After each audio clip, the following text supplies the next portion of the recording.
Hey everyone, and welcome back to the Rich Habits Podcast, a top 10 business podcast on Spotify, brought to you by Public.com. Today's episode walks through Robert's 9-figure framework for launching new online brands. My name is Austin Hankwitz, and I'm joined by my co-host, Robert Croak. Robert is a seasoned entrepreneur with lifetime revenues of over $300 million, and I'm a multimillionaire in my late 20s with a background in finance and economics. As the show name might suggest, every episode we talk about rich habits as they relate to business, finance, and mindset. So, Robert, what are we going to be talking about in today's episode? Today's episode of the Rich Habits Podcast is going to be a blast because we're going to share the exact step-by-step framework I used to launch SillyBandz and continue to use to this day. So whether it's a beauty product, a garden tool, or some trending idea, I use this step-by-step framework for every launch to ensure we cover all of our bases and give ourselves the best chance for success, and hopefully it'll help you along the way as well. Since SillyBandz in the early 2010s, I've launched a clothing organizer product, sanitizer bracelets in response to the 2020 crisis we dealt with, and most recently, a travel puzzle company. All three of these products came with their own teachings and challenges that have helped me tweak this framework into perfection, and I am here to share it with you today. Yeah, this is going to be a fun episode because I think a lot of people listening right now are ready to kick off that entrepreneurial journey, but don't want to go buy a big cash flowing business and go hundreds of thousands of dollars into debt, right? So instead, this could hopefully be a framework that'll help you take an idea from 0 to 1 and begin to make a little bit of money on the side. I have a friend named Charlotte. She actually came up with an idea a couple of years ago when she was in college to have charms on water bottles. And now her product is in Target, Dick's Sporting Goods, Academy Sports, and she was recently featured on Shark Tank. She's doing like $10 million a year in revenue right now, and it was literally an idea she had in college. And so we share this example to inspire you guys to think like charm on a water bottle. That doesn't make any sense. A bracelet that turns into Batman, SillyBandz, right? That doesn't make any sense. No idea is too small, too silly, too crazy to like go try and figure it out and have some fun. So hopefully this episode can help you go from idea to execution. And I remember the stories with SillyBandz. People are always like, man, I can't believe that took off. And I would always just say to them, well, you thought the pet rock was crazy too. And you have to go with your gut on an idea. You know, who would have thought that SillyBandz could go on to be this global company for shaped, cool, fun rubber bands and do what it has done over the last 15 years. So I really like that line of no idea is too silly or too small to explore. So by the end of this episode, you'll understand the due diligence process. That means coming up with an idea, doing your research, understanding your competition, the legal work around launching a new online business. We'll have taught you all about the manufacturing process, finding them on Alibaba, doing the manufacturer's agreements, the non-disclosures, as well as the timeline it takes to have a product created and delivered to you. And then finally, the distribution and scaling of this product, right? You want to sell tens of thousands, if not hundreds of thousands of units. So we'll give you some ideas on how to do that as well. So Robert, let's jump into the due diligence process. Every successful business started as an idea. If you have an idea for something, write it down. I keep all of mine in a notepad. If you can't come up with an idea, look around. Go shopping, talk to your friends, talk to your family. What trends are there that are happening that you could take advantage of? What is out there that solves a problem? And it doesn't have to be a huge problem. It could be a niche that you see that is something for kids or dogs or pets. That's a huge category. I get new ideas every single day. And whether I jump on them right away or sometimes they can wait, I still want to make sure that I have that framework of where the idea came from, when did I think of it, and get myself involved in it mentally by writing it down and keeping track of it, because then you have a record and you can remember it and not forget what could be an important product down the road. I don't take all ideas to market, and neither should you. There is only so many hours in a day. Coming up with an idea can be the hardest part. Sometimes an idea could be something you see your friends do and you're like, man, I could invent something, or oh my gosh, like I bet if you did this and this instead, it could be better, right? So like just having that investor owner type mindset, not just that consumer mindset. Of course, when it comes to owning stocks and things like that, but that really opens up your sort of third eye, as you will, into all of these different things, including online brands and businesses and products and things of that nature. So coming up with an idea, I feel like, is probably the easiest part of this entire process. Now that you've got the idea, you've done what we talked about, it's time to research. This is one of the most important phases. Before you get ahead of yourself, you need to understand the growth potential and the competitive landscape, because you won't want to waste too much time and money without understanding what you're up against. How big is the market? How much of the market do you believe you can get with your iteration of this product? Or if it is a brand new idea that's never been done, understanding what you think the target market is for the product and how big could that be. So I like to use TikTok, Instagram, YouTube, Google, Amazon, and even Etsy for my own research, because then I can poke around. On Amazon, I can look at bestsellers. On Etsy, I can do that as well and really try to figure out where in my research this product could fit and how big is the market and is there too much competition? Because the point of the research is to ensure that your idea has legs and can make you thousands per month, maybe even 10,000s per month of profit.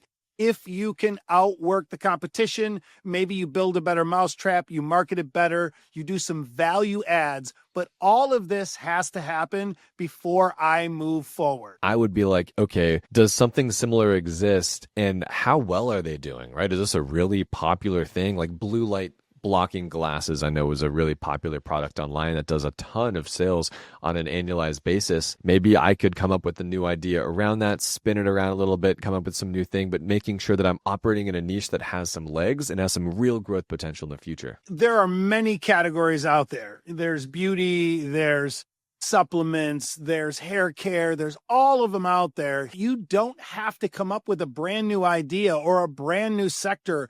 You don't have to do that. You can iterate on something that already exists and still make millions and millions of dollars, because as I have said for decades now, yes, I love real estate. Yes, I love investing in the S&P 500, cryptocurrency, gold and silver. But in my opinion, one of the best ways to build real wealth fast is to create a product, an online product like we're talking about today, because you can go from zero to $10 million a year in sales pretty quickly. And that is what I love about the consumer products market. And this episode kind of spilling out my framework of what I've used to build all of these brands on my own. So that brings us to the next part. We have an idea. We know it has legs, but it's time to come up with the name and the brand surrounding the product. I like to look at it from not only finding out a name that works, but take it into consideration the virality aspects of the name. Can I get a good URL for the name? Because that's important as well. Are the social media handles available for the name? So that's what I like to do, is really understand the totality of how to put together a really successful name for this concept and this product. So what I generally like to do is I use word recognition. I will take an idea and say, all right, this is the product.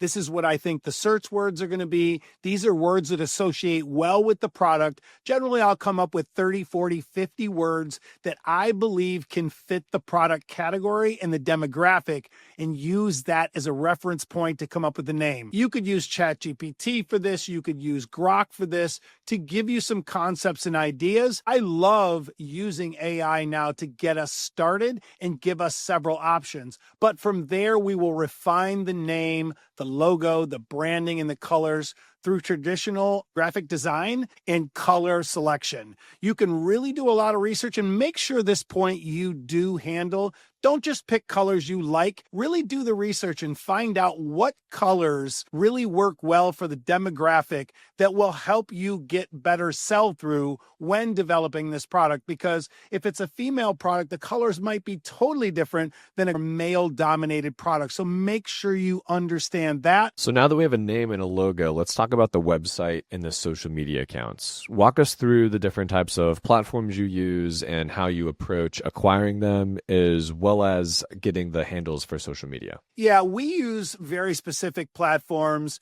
And for the websites, we would generally either build them on WordPress or Shopify, but it really starts with nailing down the URL so you can secure that. And my favorite platform for URLs is enom.com, ENOM.com.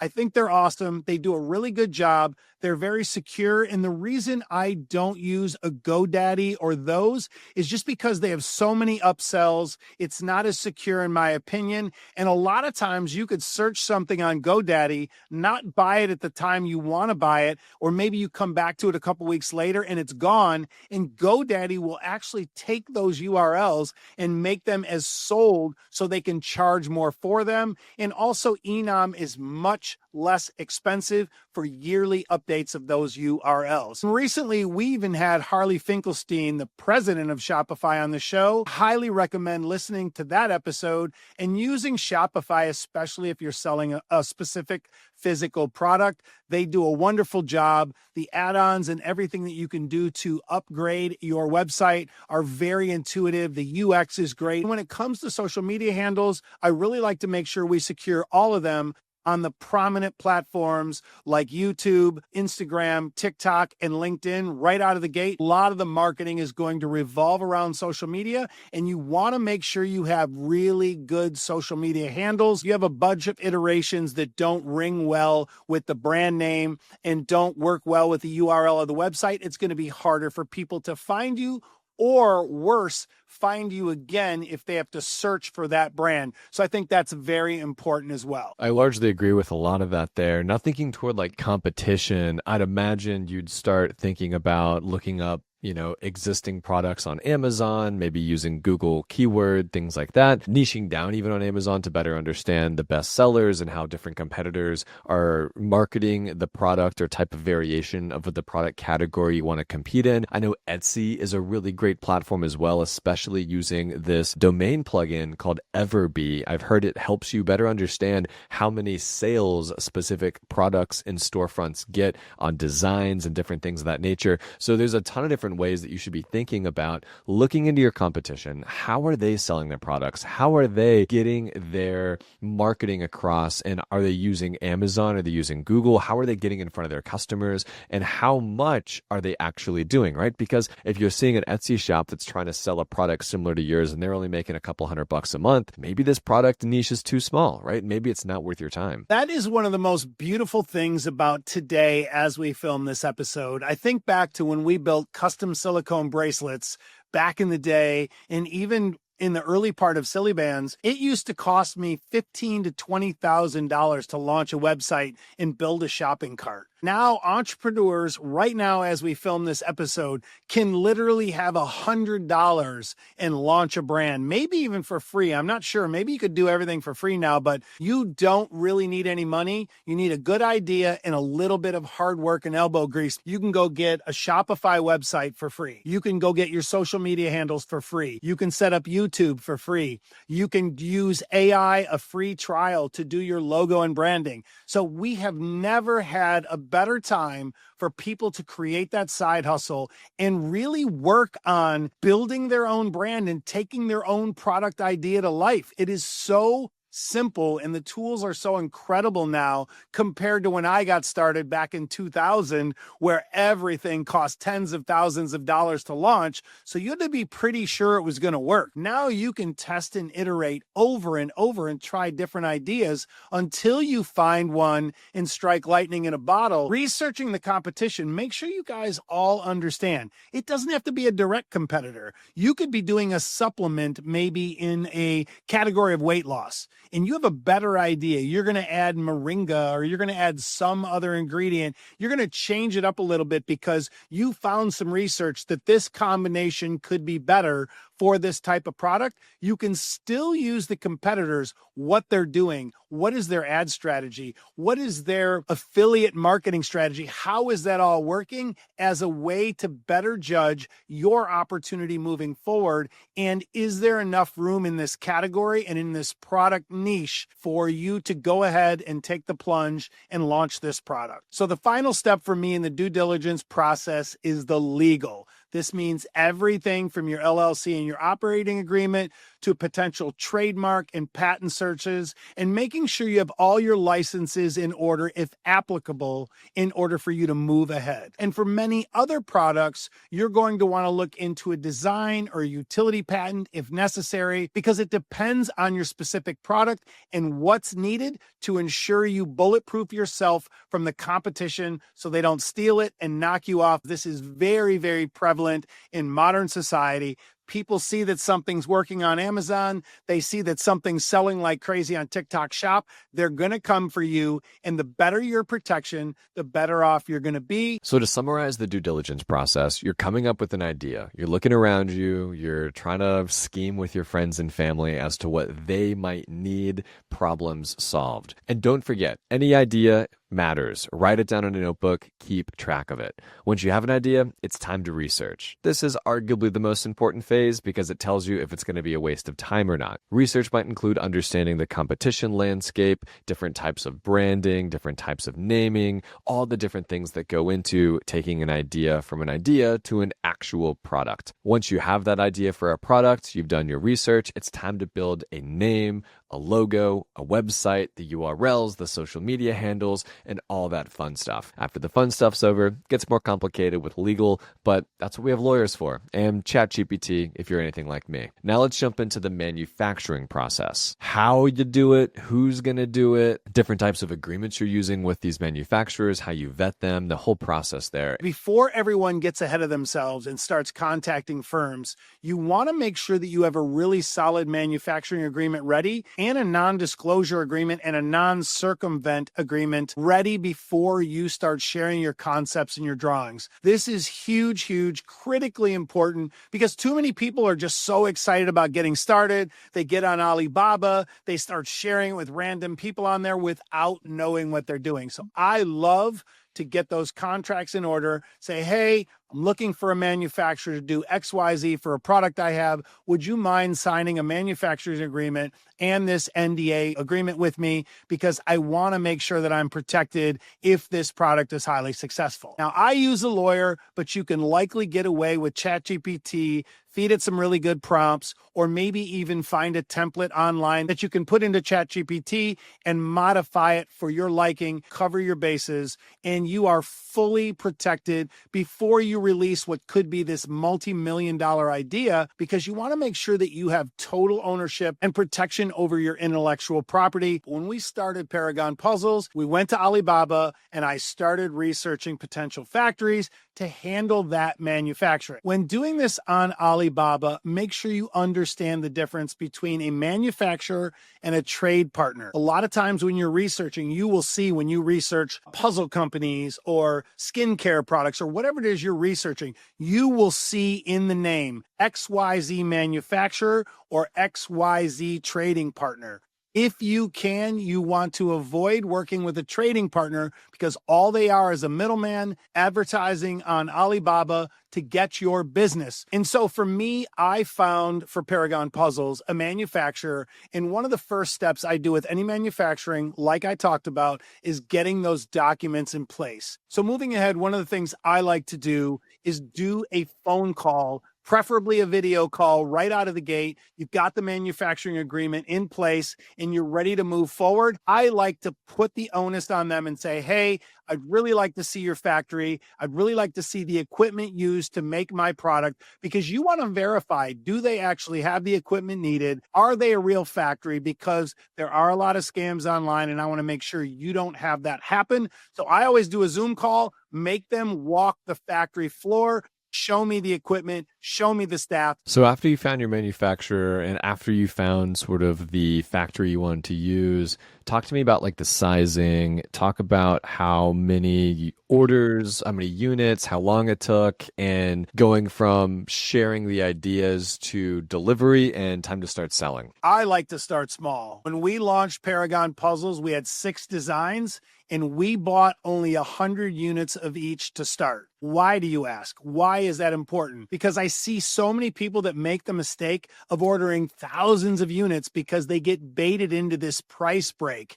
And I think that is a horrible idea, ordering thousands, maybe tens of thousands of units of inventory, and you end up losing money because you haven't proved the concept yet. You don't know if there's good product market fit. You don't know if people love the product. You don't know if you have to change things in the product. Maybe you made a mistake and you want to change it later. That is why in almost every instance, I start really small, because in that first order, that first production order, you shouldn't be so worried on how much profit you're going to make on the units. You should be worried about getting the processes dialed, making sure the product is perfect. Yes, you already got your samples. You check them out. They work, they fit.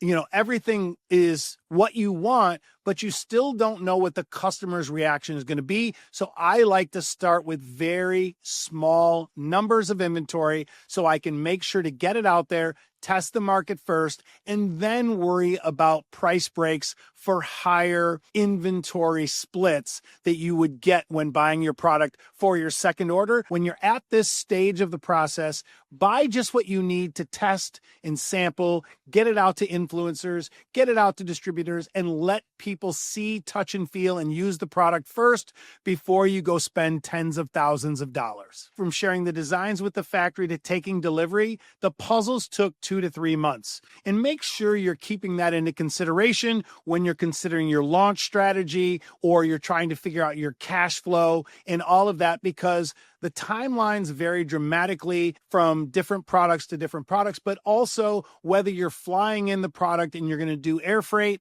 or you're going to vessel ship. A normal vessel shipment is going to take 4 to 6 weeks, maybe 8 weeks, depending on what part of the country you're in. Now, the manufacturing process, Robert, seems pretty straightforward. We've got some designs, we've got some renderings, we've got some ideas we've come up with. We're putting them and we're giving them to the different manufacturers in China via Alibaba. But before we do that, we're making sure that we have our agreements in place. We're making sure that they're not copying us or selling anything behind our back. We're working directly with manufacturing, not third-party trade partners or people who are going to be doing this for us. We want to do it ourselves. And when we want to make that first order, we're making a small order. We don't care about how much we're going to save if we go order 10,000 units. We want to make sure we have a couple hundred units, test the market, sell it, see how our customers react, and go from there. All right, Robert, let's now talk about the final process of launching an online brand, the distribution and the scaling. Talk about how Paragon Puzzles made their first $10,000 online and what you're doing today to ensure that becomes hundreds of thousands of dollars a year. What we like to do right out of the gate, we like to start by seeding the product, especially if we're selling predominantly online. So what we do is we ship the product to a list of micro-influencers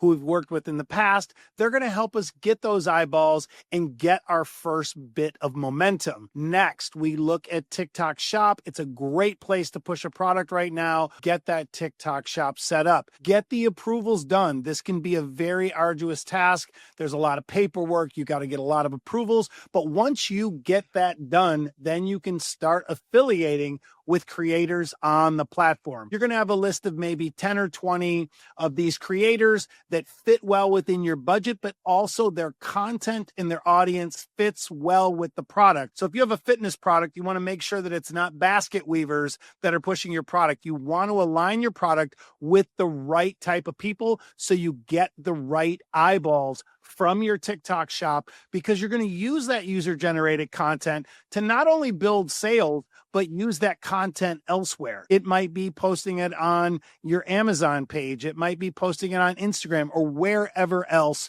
you're going to be pushing the product to build your story. And then finally, we like to give ourselves a window of 60 to 90 days to start building up those sales and that momentum organically and through TikTok Shops. Then it's time to start testing digital ad strategies.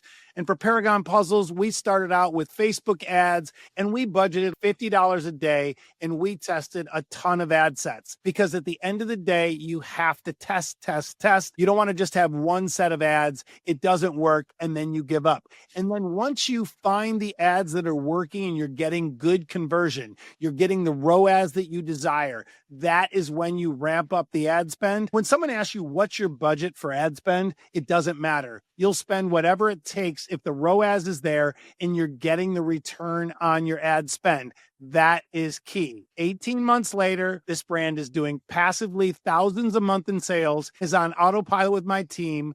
But keep in mind, we are always testing new strategies and affiliates with all of our brands, and we are excited about the future because you don't want to just sit back. Things change, markets change, audiences changes, Facebook changes, all of it changes. You need to stay on top of these things because if you don't have eyeballs and you don't have sales, you won't have sustained success.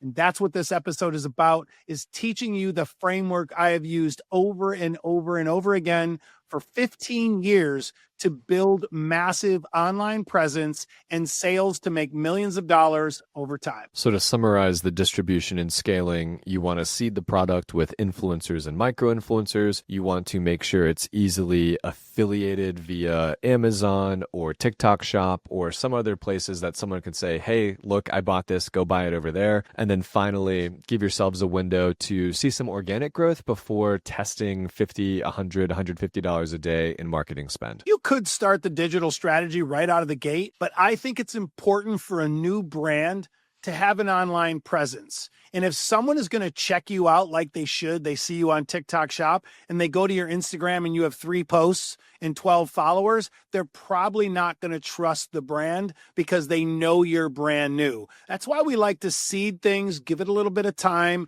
be patient, build the audience, build the content, and really concrete yourself as a real company and a real brand so you can build that organic following, eyeballs, and hopefully sales along the way. And finally, not to be pessimistic, but it's also important to know when to stop, right? Yep. When to stop wasting money, pouring money into an idea that doesn't work, or, spending money on marketing a ad that's not converting, right? Have some common sense. This is a business, not a hobby. Hobbies don't make money, businesses do. So if this is a business, treat it as such. And if it's time to take it behind the barn and let it go, don't be afraid to do so. It's only learning, not failure. We only learn, we don't fail. Yeah, not every product and brand is successful. A lot of them are going to fail. But as long as you stick with it and know when to cut ties with that product, you've already learned so much. Whether it's your first one, your second one, or your fifth one, you're always iterating and you're always learning. So I love that you brought that up because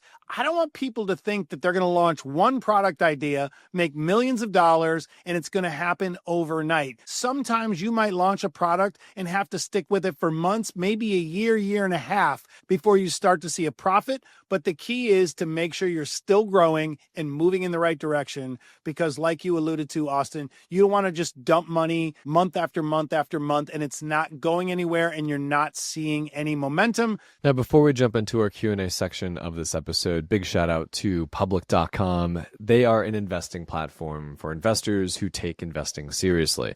So if you're serious about investing toward your financial future, it's time you learn more about Public.com. On Public, you can build a multi-asset portfolio of stocks, bonds, options, crypto, and more. And Public's artificial intelligence is not just a feature that's built into the platform, it's actually woven into the entire experience. From portfolio insights to earnings call recaps, Public gives you smarter context at every touch point of your investing journey. And for a limited time, you can earn a 1% match on all IRA deposits, IRA transfers, and 401k rollovers. Let me say that again. 1% match on all IRA deposits, transfers, and 401k rollovers. Fund your account in 5 minutes or less at public.com/rich habits. Paid for by Public Investing. Full disclosure in the podcast description. So our first question comes from Instagram DMs. Remember, if you have a question for us, email us at richhabitspodcast@gmail.com or DM us on Instagram at richhabitspodcast. So this question's coming from Jules on Instagram. She says, "Hi, I was hoping to submit a question for the podcast, which I absolutely love. I make $166,000 in my W-2 job. I max out my TSP at $23,000 every year. I'm also an S Corp with my business, and this year we will net after expenses $200,000 to $300,000. I'm also maxing out my SEP IRA at $15,000. I have a fully funded emergency fund of $100,000, and I currently have another $200,000 sitting in a high yield savings account because I do not know what to do with it since I've maxed out my retirement accounts. You never know what's going to happen with the business, so I'm wondering if I should try and diversify, invest in some real estate, save more in the business. What do I do with all this money?" Robert, you want to kick this one off? You're sitting on too much cash. That's always going to be my statement in this situation. I would get less of that money on the sidelines because, yes, it's great that you have an emergency fund, but I don't know that you need $100,000 unless you're spending $25,000 or $30,000 a month on your lifestyle, and you definitely don't need $200,000 sitting in a high yield savings account unless you have millions elsewhere. I would dwindle down the high yield savings to maybe $25,000 or $30,000. I would take back the emergency fund to that same $25,000 or $30,000. I would get the rest of that money working in the markets. I know you have the TSP and I know you have some other money in your SEP, but I would get a traditional brokerage account set up. I would get some of those index funds and ETFs we talk about. I would also get some of this money working in cryptocurrency and maybe some precious metals as well, because you want to be well diversified and not letting so much money pass you by sitting in cash and high yield savings. So my take is I would keep 25% of your annualized business expenses in a business savings account, right? So let's call it 3 months of expenses, because let's say you've got some employees, some subscriptions, some rent, whatever your business is, we don't know. But 3 months of business expenses sitting aside for you is about what you need to operate your business in case you have a slow couple of months, lose a major customer, maybe you have some unexpected reinvestment you have to do back into the business because something broke. 3 months is generally what I think is perfect. And then, of course, 3 months of expenses for yourself in your own emergency fund. So only you know what those numbers are, but I'd imagine the emergency fund's about maybe 20,000, 25,000 of that 100,000 that you have. And then of the 200,000, I have no idea what your monthly expenses are for your business, but 3 months is about where you should be. The rest of that, what do you want to do with it? If I were you, I would open up a mega backdoor Roth solo 401k on carry.com, fully fund that for the year of 2025, which I think is like $70,000. That'll be a big chunk of that money, and it will absolutely turbocharge your retirement investing. Next, I would pay myself the difference. I would make sure that I'm taking advantage of all the normal tax strategies that we actually talked about recently with Carlton Dennis. But regardless, think QBI deduction, think different types of, business expenses, home office expense if you're doing any of that, whatever else. Make sure you're taking advantage of your tax code, all the fun stuff that come with that, and pay yourself, set aside the taxes, and invest it in a taxable normal brokerage account. Go open up an account on Public. You get 1% match on contributions for your retirement accounts or any 401k rollovers. But like what Robert and I do, we pay ourselves and then we take that after-tax money, we invest it for the future, and we're off to the races that way. Not sure I would try and diversify into real estate. Not sure I'd try and get anything fancy here. I would continue to build up my stock portfolio until it's in the hundreds of thousands, if not more. And then if you really want to get into real estate, or maybe operate a boring small business passively, that could be a cool thing to discover as well. But I wouldn't try and get too fancy too quick. So our next question comes from Chris. Chris says, "Hey guys, I'm Chris and I live in New Zealand. Longtime listener to the show. You've helped me massively since I started listening. You talk about the emergency fund and having it in a high yield savings account, but why not just put it into SPYI, QQQI, or QQQH in a brokerage account? It can be sold pretty quickly, so if I need quick access to my money, I can do that. Plus, it'll be better returns than the 4%. Thank you so much. I'm really excited to hear your answer here." So the reason why we don't invest our emergency fund into any index fund, ETF, or single stock, or anything else out there is because the emergency fund is not an investment. It's insurance. Your investments are investments. And the reason your investments can stay investments is because you have insurance, right? So let's say, for example, there was someone recently that asked a question on the podcast about coming up with $20,000 for an unexpected expense, and they had to go into credit card debt to do it. But they also have all these investments over here on the side. And so we told them, hey, sell your investments and pay off the credit cards because you can't out-invest high-interest debt. They didn't have an emergency fund. Where if that same person had a $20,000 unexpected expense and an emergency fund, they would just spend the emergency fund, not have to go into credit card debt or sell the investments at what could be an unopportune time. Like, imagine if you had a big emergency and it was in the peak trough of the Trump tariff tantrum that happened in the markets in April, where the market sold off 22%.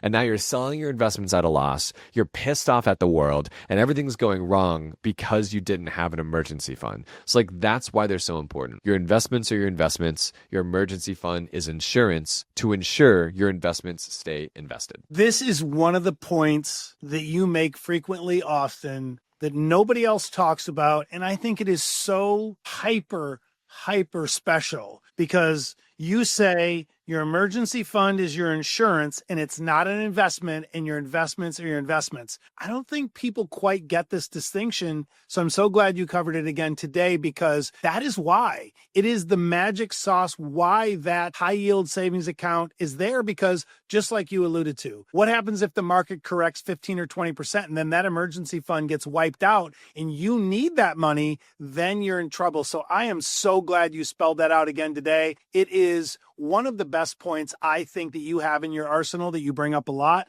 and just so good that people get to hear it, because it's really life-changing in my opinion. Now, before we jump into our final question from Victoria, Robert, a State Street piece caught my eye a couple days ago, and it was actually talking about some stuff we talk about pretty recently here and often on the show, which is that half of financial advisors are now allocating to alternative investment strategies to build and manage portfolio risk. Over 2/3 of millennials are now investing into alternative assets.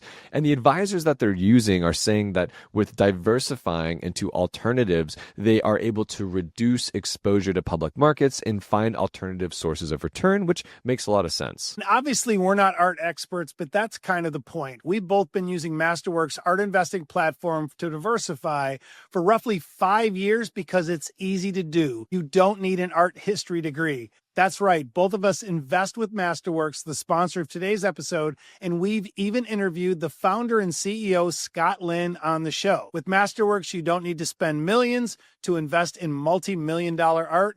They've offered investments in almost 500 works to date, with over $1.2 billion in invested capital. They've also exited 23 works so far, with investors realizing annualized net returns, including 17.6%, 17.8%, and 21.5% on those works held longer than 1 year. Join over 1 million Masterworks users at masterworks.art/rich habits, which is also in the show notes below. And as with any investment, past performance is not indicative of future returns. Investing involves risk. Sale returns are not inclusive of unsold works, and important Regulation A disclosures can be found at masterworks.com/CD. All right, let's jump to our final question now, coming from Victoria H. So our final question on Instagram comes from Victoria H. Victoria says, "Hi, Austin Robert. I love listening to your podcast and learning more about how to grow my wealth and tactical ways to do so. Keep it up. I have a situation and would love to get your perspective. I'm 33 years old. I have $300,000 invested in my 401k, my Roth IRA, and my brokerage accounts. I own my home. I have a $120,000 mortgage at 5% interest, and I have no other debt.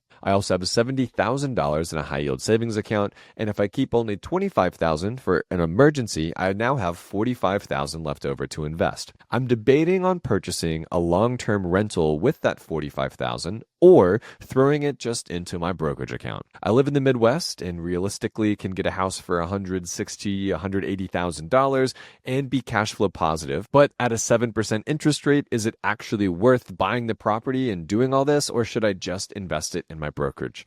Once again, love the show. Thanks for taking my question. Robert, kick us off. Victoria, congratulations. You are absolutely crushing it. I'm reading these numbers. I am so proud of you. What a great job you've done. And I think you're on track. You've got your base built multiple times. You're in a really, really good spot. I would definitely consider, especially in the Midwest. I'm in the Midwest right now. You can buy some incredible homes around the Ohio, Indiana, Michigan area where they still meet the 1% rule as long-term rentals. That's very important for all of us. So I love this idea of expanding your portfolio into real estate by doing this. I think it's a tremendous idea. And just getting that cash flow, that capital appreciation we talk about, there's so many things that go along with this as building your wealth. I think it's a great idea to use that $45,000 and do it. And just make sure you stay within your means and your budget, because you don't want to start pulling money elsewhere. Just stick with what you can buy with that $45,000. And I think it's a great idea. Yeah, if you want to diversify into some real estate, I think that's a wonderful idea. Just make sure that you're not doing it from a place of need, but a place of want, right? So like, don't feel like you need to go out and buy some real estate and because you think that's the next thing to do with your money, when in actuality, maybe you have no, you're not handy, and you will have to lose money on this in the first 6 months or the first, year and a half, because it doesn't cash flow. And like, it's a force, right? Don't force it. If the numbers make sense, heck yeah. If they don't make sense, just throw it in a brokerage account, park it in the S&P 500, and you're going to be just fine. There's no wrong answers here. Now, the other consideration is the passive income. If you're someone, Victoria, that wants the passive income that comes from real estate because you want to retire early and like that's amazing, run those numbers against the NEOS funds, right? So NEOS funds are paying 12, 13, 14, 15% annualized yields on SPYI and QQQI, and even 25% on BTCI. And that's completely passive. No landlord, no, hey, my water broke, come fix it calls in the middle of the night, right? That's just you park money and you get paid money. Compare that to whatever the cash flow might be with your real estate. Now, real estate comes with tax write-offs. It comes with a bunch of appreciation. It comes with a bunch of cool other considerations that the NEOS funds obviously don't have. So you really have to weigh your different options here. But our job is to make sure that you guys have full information and you have everything you need to make an educated decision with your money. So Victoria, congrats on all you've accomplished, and we are wishing you the best. Everyone, thank you so much for listening to this week's episode of the Rich Habits Podcast. You all continue to show us so much love on Instagram, all over inside the Rich Habits Network. You continue to subscribe to the Rich Habits newsletter, and the podcast gets all these 5-star reviews and everything else. We're just so grateful that 100,000 of you come back every single week to listen to the show. Thank you so much for doing that, and we cannot wait to continue to provide value throughout the rest of the summer, the fall, and the winter, and all throughout 2026. And don't forget, new episodes have started August 1st. These Friday episodes, we're having fun. Make sure you're tuning in, make sure you're hanging out, and be sure to keep those notifications turned on either YouTube or Spotify or Apple or wherever else you're listening to the show. That's right. We appreciate each and every one of you following along, sharing the episodes. We hear so many great stories. We get all these 5-star reviews, and we love what we do and sharing, all of our best information to each and every one of you every week. So thank you. Thanks, everyone, and have a great start to your week.